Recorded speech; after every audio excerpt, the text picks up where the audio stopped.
ఈ రోజుని మన సమగ్రమైన విశ్లేషణకు స్వాగతం.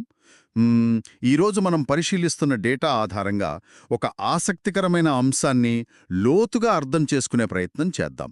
అది అంటే 2026 నాటికి పైథాన్ ప్రోగ్రామింగ్ ప్రపంచాన్ని అసలు ఎందుకు ఇంతలా శాసిస్తోంది అనేది. అవును. అంటే అసలు ఏమీ తెలియని జీరో స్థాయి నుంచి ఒక ప్రో స్థాయికి ఎలా ఎదగాలి అనే విషయాలను కూడా ఈరోజు మనం డీకోడ్ చేద్దాం. ఖచ్చితంగా.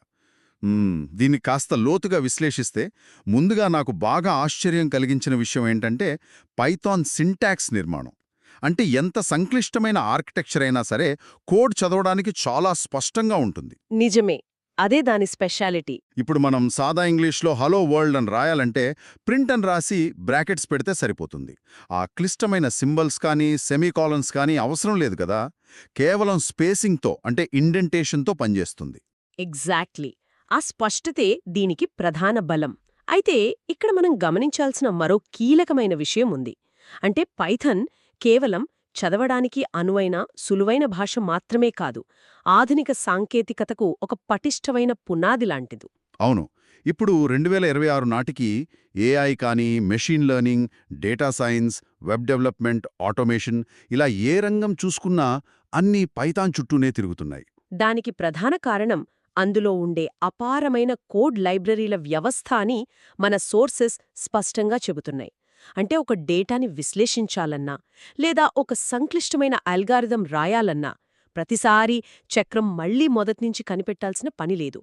పాత కోడ్ని వాడుకుంటూ కొత్త ఆవిష్కరణలు చేయడం ఇందులో చాలా వేగంగా జరుగుతుంది. అంటే డెవలపర్లకు చాలా సమయం ఆదా అవుతుందన్నమాట.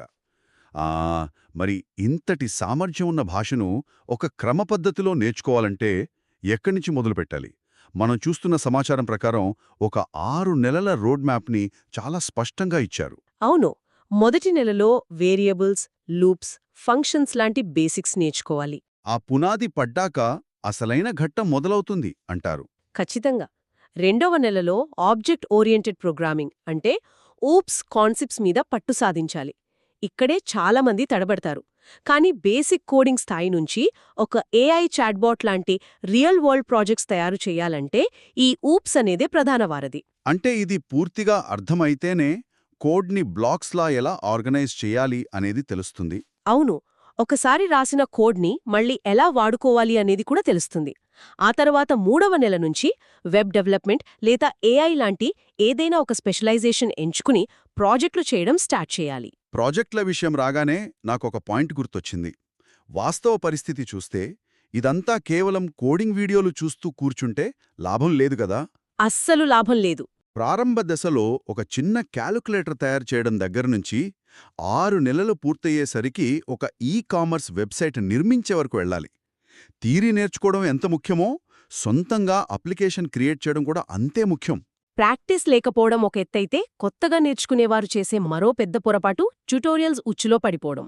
అంటే కేవలం వీడియోలు చూస్తూ అన్నీ వచ్చేస్తున్నాయి అని భ్రమపట్టం. సొంతంగా ప్రాబ్లమ్ సాల్వింగ్ స్కిల్స్ పెంచుకోకపోతే జాబ్ మార్కెట్లో నిలదొక్కుకోవడం కష్టం. అంటే కేవలం పైథాన్ మాత్రమే వస్తే ఉద్యోగం రాదంటారా? ఖచ్చితంగా రాదు. దానికి తోడు ఫ్రేమ్వర్క్స్ వాడటం నేర్చుకోవాలి. అప్పుడే ఇండస్ట్రీకి కావలసిన అసలైన నైపుణ్యం వస్తుంది. సరైన మార్గనిర్దేశం లేకపోతే ఈ 6 నెలల ప్రయాణం దారి తప్పే ప్రమాదం కూడా ఉంది.